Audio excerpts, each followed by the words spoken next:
Okay, this is a 2002 Chrysler PT Cruiser, a 2.4 liter non-turbo. All right, so I've been having this problem with the SKIM. I'm guessing. I know for a fact it's not the key, the chip in the key. You know, it's not. So I tried this is a key I have never even like really even used. The key that's on my main I always use with the fob and all of that. Um, you know, I use that normally.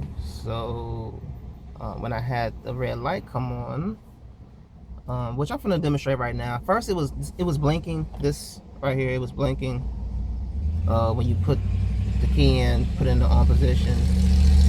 And if I try to start it, it'll start up. It'll turn over, but only for a few seconds, like maybe 2 to 3 seconds, and it'll shut off. And the light will be blinking. This is your security light. Okay. So, I've been fooling around and trying different things to see if I can reset the security module and everything like that. And I thought I got somewhere with it. It was fine for a couple of days. Sometimes it works, sometimes it doesn't. This has been driving me crazy. I know other people have been trying to figure this out. What I'm going to show you here, I mean, it's not like a solution is going to solve everybody's problem, but I mean, I just discovered this like literally like before I cut the camera on within like 5 minutes ago. So when I came to the car, of course I unlocked it, whatever, with the remote. Put the key in, which I'm going to show you now. Gonna put the key in.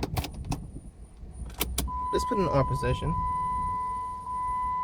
and watch that red little dot. It's solid. Okay. So I try to start it. You'll see, cuts right off. Right.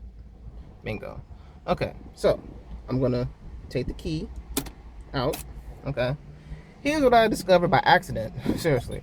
So what I'm gonna do right now is I'm gonna put the key in the on position. Okay. And so right after I do that, immediately I'm gonna push the up on the I'm gonna push the unlock button. Okay, and watch that light don't come on, and I'll be able to start the car. But just to show you, I'm gonna show you one more time that it's not gonna start. The red light's gonna stay lit. Let's get in on position. As you can see, I'm gonna try to start it, and kaput. Right, bam, yeah. Light's still on. Okay, it thinks I'm a thief. I'm trying to set the car. I'm not. So here's what I'm gonna show you. Okay, let's listen up and go over switch. I'm gonna do it probably like 2 times to show you. So what you're gonna do, okay, is you're gonna put the key in the on position, immediately push up, and watch how the light doesn't come on. You see that? And then I'm just gonna start it, and we're good to go. Obviously, this is not a permanent fix, but again, I just discovered this, so I'm just gonna post this to, you know, help anybody else out, you know. Yeah, so just a few notes. My car has never died out as I was driving. This has just happened when I go to start the car, and sometimes it wouldn't start, and that light at first it was flashing, but then after a while, I don't know what changed, it stopped flashing, it started becoming solid. I don't know the difference between the solid light or the flashing light. I don't know what the difference, you know, the difference is with that. So but yeah, so I'm gonna cut it off. Everything's good, you know. Everything's good. So I'm gonna cut it off. Okay, and I'm gonna put it back in. Okay, and I'm going to put it in on position, watch the light back on. See, Try to start it, and kaput. Now I will warn you that if you keep trying to start the car, well, actually the security system is going to give you only a certain amount of times the car will keep cutting over and starting and dying because it think you have the wrong key. It gives you so many times. After that, when you put this in and turn it all the way like you're trying to start it, nothing's going to happen.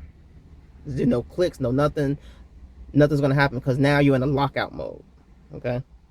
And you might have to wait like an hour or so before it resets. Another thing I did before I found out this is if I left the key in the on position, okay, and make sure your windows are down when you're doing this, but I went to the hood of the car. I disconnected the battery cable just for a second while still leaving this key on. Okay, no, put it in the on position, and I just reconnected the battery. Light was out. So, but I didn't feel like every time that happened I had to keep popping the hood and disconnecting the battery, then put it back, and then, you know, it would work. It would get me going. If you stranded, needs, you know, it might be able to get you going. So if your problem is kind of similar, yeah. So I'm just gonna show you again. So, you know, the red light's on. Okay, it's in the on position. So let's take the key out. Again, I'm gonna put it in, turn it on, push up like that, and that should go out. And then we should be able to start the car. And there you go. Also, I will tell you that this is not going to throw a check engine light. So you're not going to get any codes with this type of problem. So if you hook your scan tool up and it goes down underneath that, I have a scan tool. Just I think I got from like Harbor Freight or something like that a few years back for another car, but you know, it's not gonna throw a code, you know. So this is just something, it's mainly dealing with the security of the car. What I'm going to do, I'll do this for now, and let's see how many times this can actually work for me. You know, because money is tight right now. I'm going to eventually, and I'll, you know, keep you guys updated on this. I'm going to eventually just have the car with a PCM, ECU, whatever you want to call it, the computer, the brains of the car. I'm going to just pretty much have that shipped off to a company so they can delete the SKIM that's in the because there's like a it's in here. You gotta pull this off and all of that. But there's a SKIM module, and there's an antenna around this part, and this key has a little transmitter inside that talks to this to let you know, to make sure this is the right key for the vehicle. You're the owner, and you know you're not a thief. So eventually, I'm just gonna have this deleted. You can't just take it out, because if you do, you're gonna have all sorts of problems. I'm gonna send the PCM out, and I'm gonna tell them what I'm having, the problems I'm having, and I'm going to have them delete the SKIM out the PCM so the computer won't try to look for it.